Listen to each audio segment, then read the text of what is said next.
그리스도 예수 안에서 사랑하는 새순가족 여러분, 우리는 자랑하고 싶어 합니다.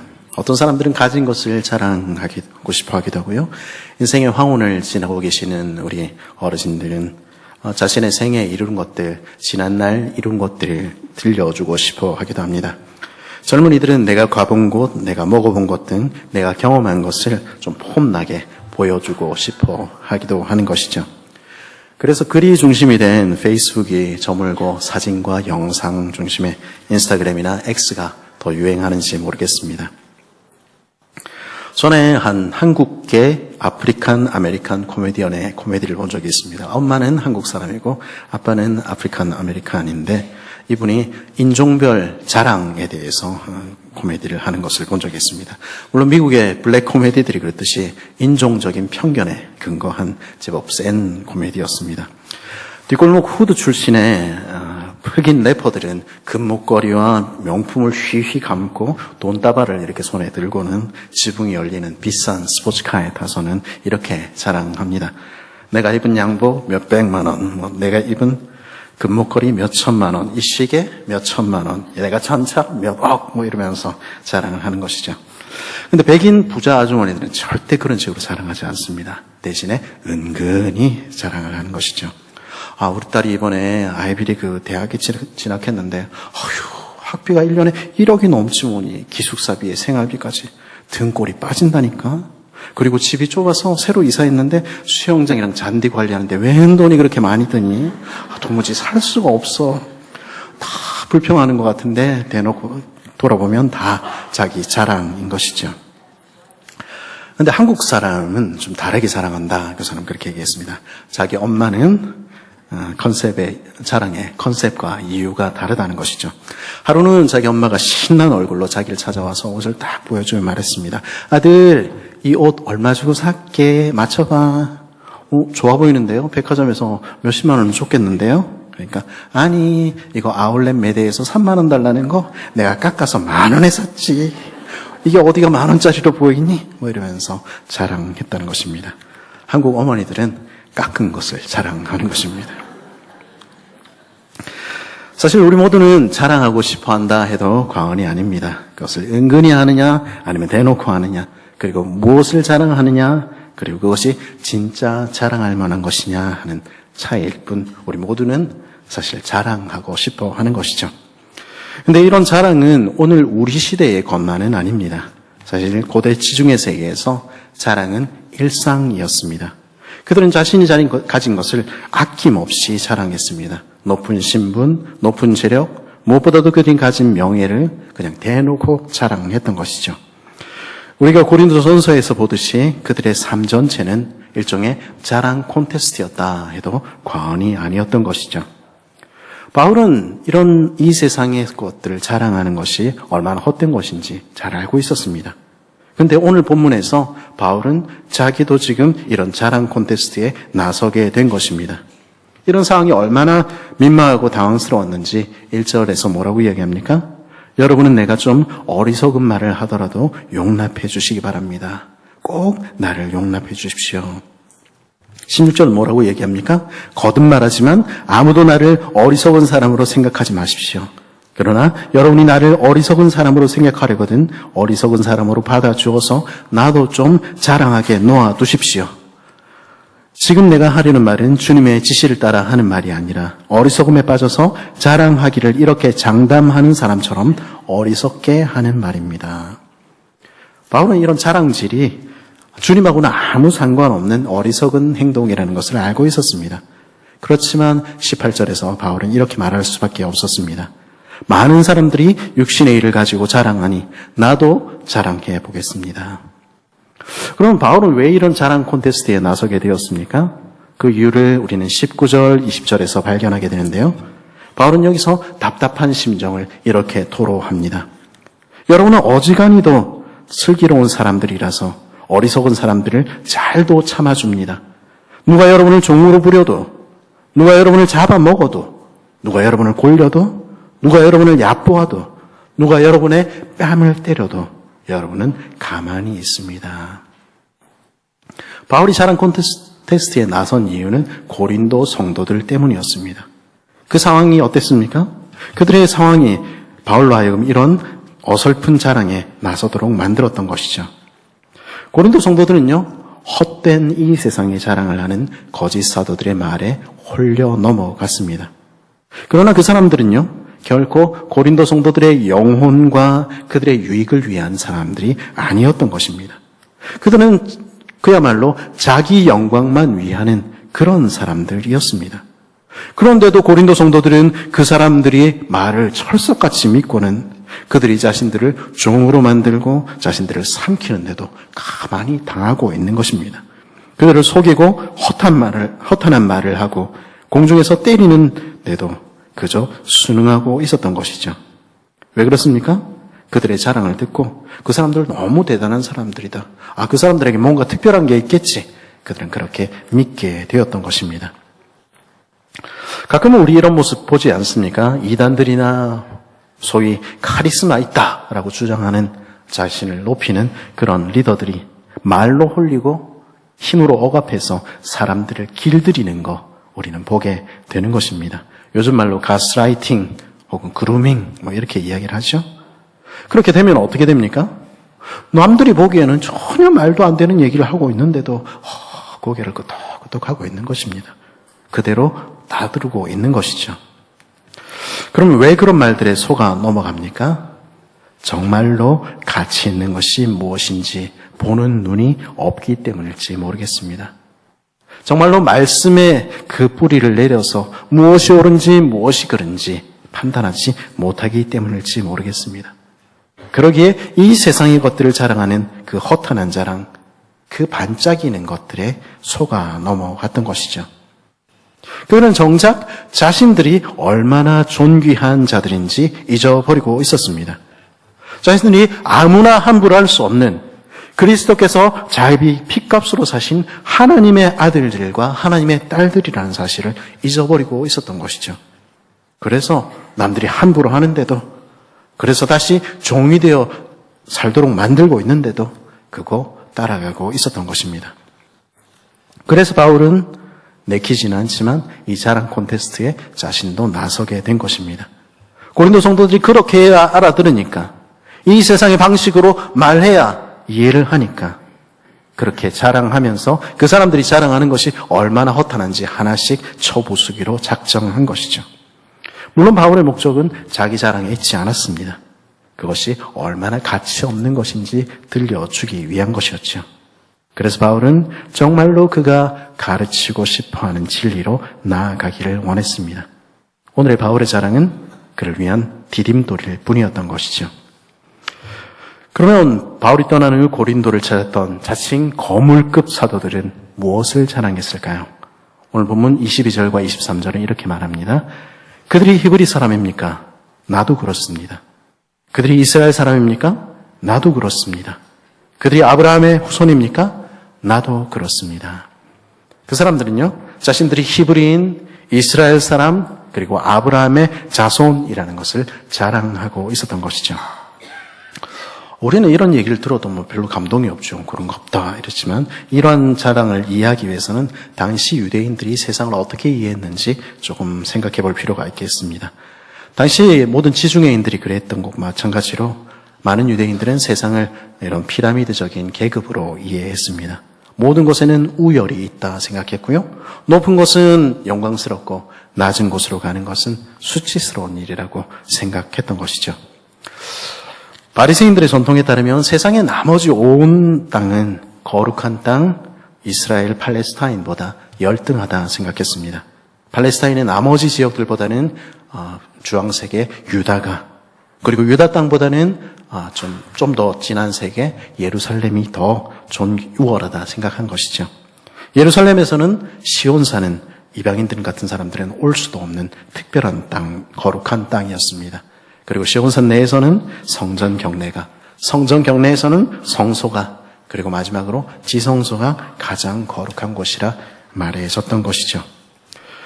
그는 사람들도 마찬가지로 이해했습니다. 이방인들 맨 밑에 있는 이방인들은 천하고 열등하다 생각했습니다. 개라고 부르기도 했고요. 심지어 그 극단적인 랍비 중에서는 이방인들은 왜 존재하는가? 지옥의 땔감으로 쓰려고 이렇게 이야기하는 사람들도 있었습니다. 그래서 이방인들과 함께 음식을 먹거나 함께 같은 자리에 있는 것만으로도 부정한 일이라고 믿었던 것이죠. 유대인들이라고 다 같은 게 아닙니다. 사마리아나 갈릴리 같은 북이스라엘 출신들은 남유다 출신, 유다와 베냐민 출신의 유대인들보다는 훨씬 더 열등하다 생각한 것이죠. 그리고 유대인들 중에서도 레위인과 바리새인들, 그리고 그들 위에는 제일 위에는 제사장인 사두개인들이 더 존귀하다 그렇게 생각했던 것입니다. 이런 배경 속에서 그들은 바울을 향해서 뭐라고 말했습니까? 당신은 이방인의 사도에 불과하지 않냐? 그리고 이스라엘 밖에서 태어난 디아스포라 유대인 아니냐? 그러니까 진짜 유대인, 우리랑 같은 급은 아니다. 그렇게 이야기를 한 것입니다. 그에 반해서 자신들은 거룩한 땅 이스라엘에서 태어난 진정한 유대인이며 자신들은 유대율법에 충실한 사도라고 주장을 한 것입니다. 히브리인과 이스라엘 사람인 자신들의 혈통과 신분을 그들은 교회 안에서 자랑했던 것이죠. 더 나아가 그들은 자신들은 아브라함의 자손, 언약의 축복이 우리한테만 주어진 거 알지? 그렇게 이야기한 것입니다. 그런데 그 이야기를 듣고 있는 고린도 교회는 어떤 교회였습니까? 다 이방인입니다. 그런 이방인들에게 이런 자랑은 어떻게 들렸을까요? 같은 그리스도인이라고, 우리가 같이 지금 교회에 있다고 우리가 같은 급으로 하나? 니네는 우리랑 달라. 이 사도들은 그렇게 말했던 셈입니다. 그들은 그리스도의 종이라고 자랑했지만 그것은 그들이 자랑하는 수많은 것들을 위해 놓인 토핑이나 아니면 고명에 불과했던 것 아니었을까요? 우리도 때로는요, 그리스도가 전부라고 이야기하지만 그리스도 외에 다른 것들을 자랑하곤 합니다. 그래서 같이 있지만 어쨌든 내가 너보다는 좀 낫지 이렇게 이야기하고 싶어 하는 것이죠. 한 번은요, 서울에 어떤 교회, 제가 처음 갔던 교회였는데 그 교회를 방문했을 때 어떤 성도님을 만났는데 그분이 이렇게 말씀하시는 걸 들었습니다. 제가 남아공에서 온 것을 알고 우리 목사님이 남아공에 있는 어떤 학교를 나오셨는데 그 학교가 사실은 신학계의 하버드 같은 곳이라면서요. 이렇게 물으셨습니다. 제가 뭐라고 대답해야 될지 너무 난감했습니다. 화란의 개혁주의와 그 스코틀랜드 장로교회 유산을 이어받은 남아공에도 좋은 신학교들이 있습니다. 제가 다니던 스텔렌보시 신학부 교정에는 설립자인 앤드류 머레이의 동상이 세워져 있는데요. 그분은 스코틀랜드 장로교 신학과 그리고 화란 개혁주의 신학을 그리스도와 연합이라는 경건주의와 결합시킨 분입니다. 개혁주의에서 간과되어 왔던 성령의 내주와 능력, 기도와 선교를 강조한 분이죠. 학교가 멋있죠. 저기가 제가 뒹굴고 있던 잔디밭입니다. 그리스도의 기도학교 그리고 완전한 순종 등 그분의 책은 오늘날에도 여전히 베스트셀러로 남아 있습니다. 이곳에서 공부한 것 저는 감사하게 생각하는 것이죠. 하지만 이게 저의 궁극적인 자랑일 수 있겠습니까? 더군다나 그래서 전 세계 신학교들을 한 줄로 쭉 세워서 남아공의 특별한 신학교가, 특정한 신학교가 신학계의 하버드다 이렇게 말해도 좋은 것일까요? 굳이 객관적인 지표로 이야기하자면, 사람들이 좋아하는 서열로 이야기하자면 남아공이 제일 좋은 명문 신학교도 전 세계 대학 순위 100위권 정도입니다. 그걸 부풀려서 막 자랑하고 그래가지고는 곤란한 일이죠. 의도가 순전하지 못한 것입니다. 우리는 우리의 출신을 자랑하고 우리의 지위를 자랑하고 우리가 어떤 집안인지를 자랑합니다. 마치 고린도에 사는 사람들이 그랬듯이 우리는 때로 이 세상의 것들을 자랑하며 너와 나는 다르다 이렇게 이야기하는 것이죠. 그렇게 자랑하는 그들에게 보다 못한 바울은 22절에서 이렇게 말합니다. 그들이 히브리 사람입니까? 나도 그렇습니다. 그들이 이스라엘 사람입니까? 나도 그렇습니다. 그들이 아브라함의 후손입니까? 나도 그렇습니까? 다. 그리고 그 뒤에 뭐라고 얘기합니까? 거기서 그치지 않고 이어서 묻는 것입니다. 그들이 그리스도의 일꾼입니까? 내가 정신 나간 사람 같이 말합니다마는 나는 더욱 그렇습니다.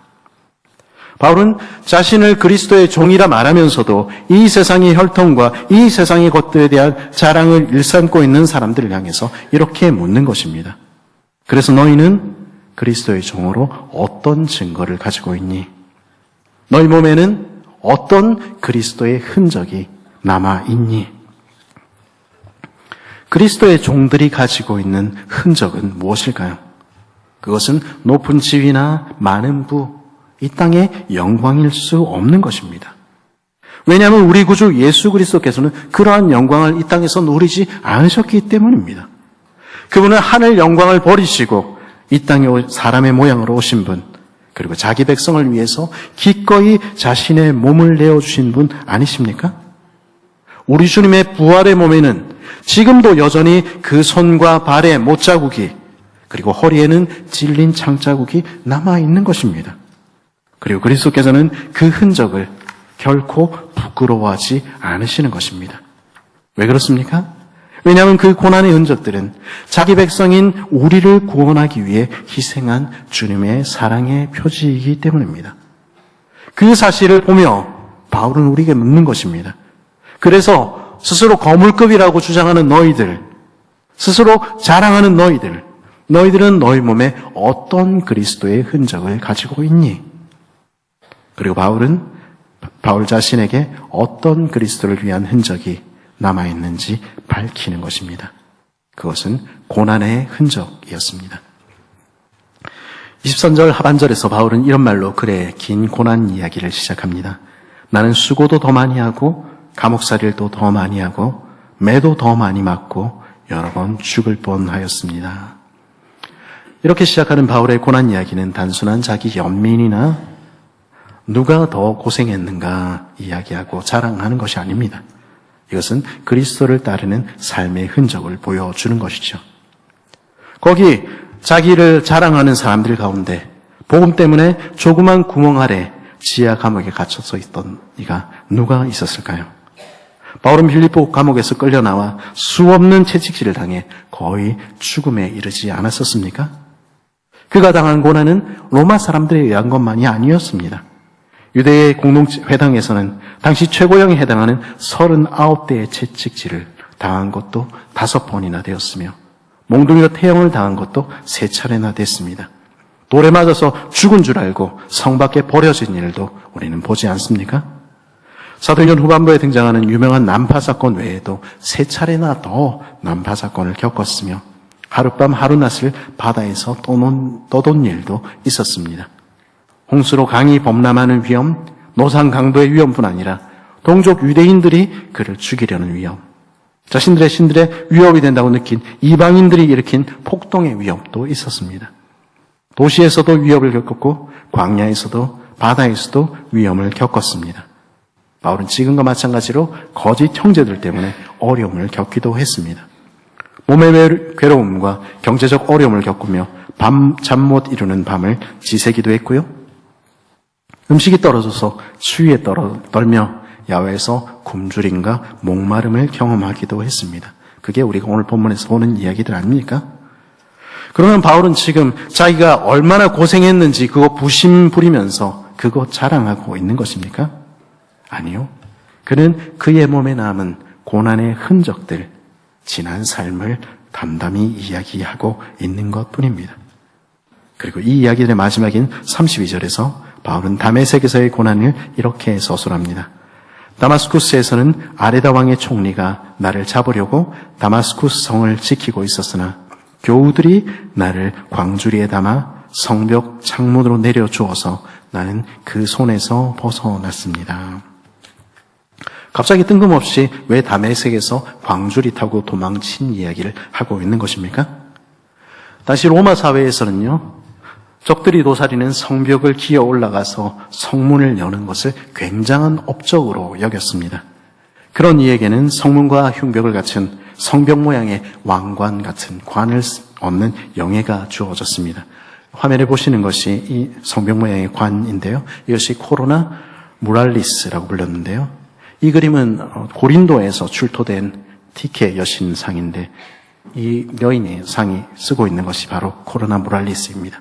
이처럼 성벽을 기어올라 정복하는 것은 그래서 자랑하는 것이죠. 그런데 바울 자신의 삶은 어땠다는 것입니까? 성벽을 기어올라가서 성을 빼앗기는커녕 복음을 전하는 사명을 완수하기 위해 교회를 향한 사랑 때문에 수치스럽게도 광주리를 타고 내려 도망쳐야 했다. 지금 그렇게 이야기하는 것입니다. 그 삶은요, 사람들이 바라는 명예와 자랑하고는 전혀 완전히 반대로 거꾸로 가는 삶이었다. 그 이야기하는 것이죠. 그리고 그런 바울의 머리에 적합한 관은 그리스도께서 쓰셨던 것과 같은 고난과 수치의 가시면류관은 아니었을까요? 우리가 알듯이 이 다메섹은요, 바울이 부활하신 주님을 만난 후 처음으로 사역했던 도시입니다.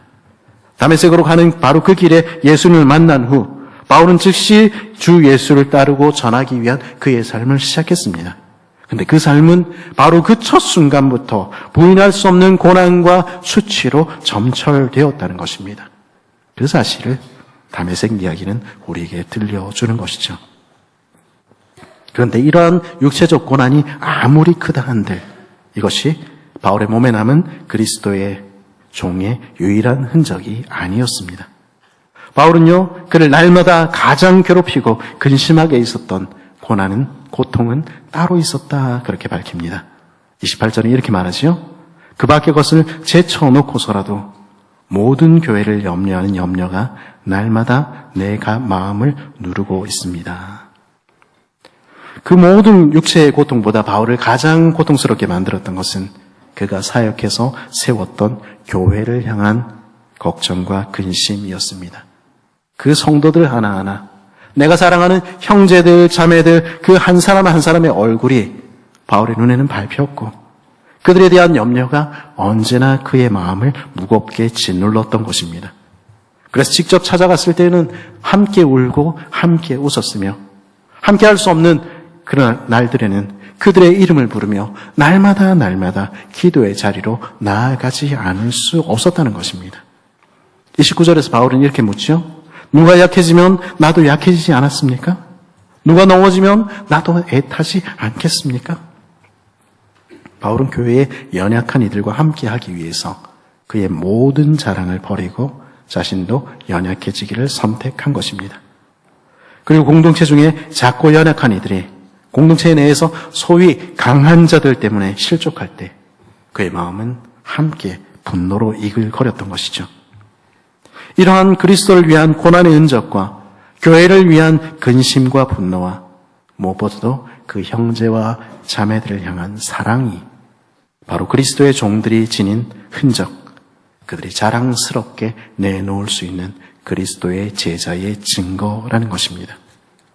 그러기 바울은 30절에서 이렇게 말하는 것입니다.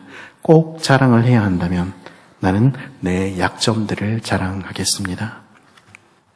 그리스도 때문에 교회를 위하여 연약해진 그 모습이야말로 바울의 몸에 나타난 흔적, 우리를 위해 연약해지기를 선택하신 그리스도를 닮은 삶의 흔적인 것입니다.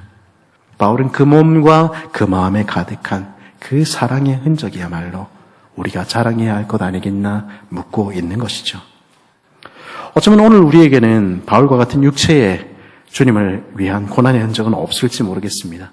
선교지나 무슬림 지역 같은 곳은 모르지만 오늘 우리가 사는 바로 이곳에서 더 이상 예수 때문에 지하 감옥에 우리는 갇히지도 않고요. 매를 맞지도 않지 않습니까? 그러나 그것이 우리 마음에 그리스도의 흔적이 없는 것에 대한 변명은 되지 못할 것입니다. 우리는 무엇을 자랑하고 있습니까? 우리의 몸과 마음에는 그리스도의 종으로서의 어떤 증거를 가지고 있습니까? 그저 이 세상에서 복받고 누리고 잘 산 것밖에 말할 것이 없다면 어떡할까요?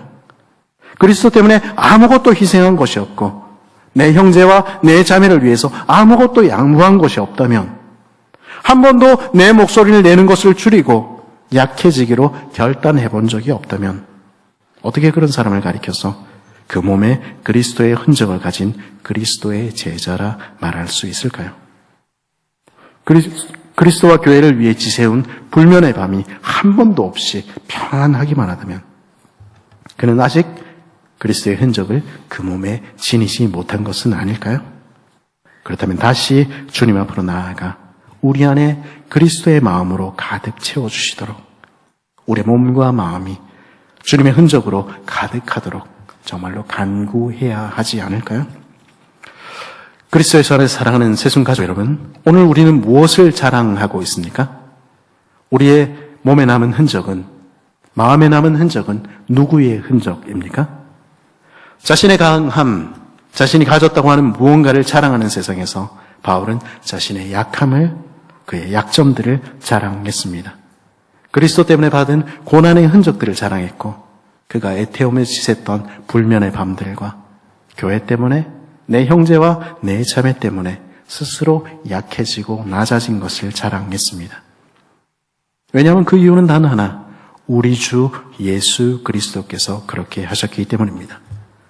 우리를 위하여, 교회를 위하여 기꺼이 고난받으신 주님, 우리 때문에 고난당하신 그 사랑의 흔적, 그 낮아지신 흔적을 지금도 그 몸에 가지고 계신 주님, 우리를 위해서 받으신 수치와 조롱의 가시면류관을 쓰신 분을 우리는 우리 주님이라고 부르는 것입니다. 우리는 그 주님의 제자입니까? 정말로 그리스도의 일꾼입니까? 그렇다면 우리의 자랑은 혈통이나 지위, 학벌이나 재산 같은 이 세상의 것들, 육신의 것일 수 없지 않겠습니까? 이 교회에 얼마나 있었는지, 내가 얼마나 대단한 집안 출신인지, 그런 것도 결코 우리의 자랑이 될 수 없는 것입니다.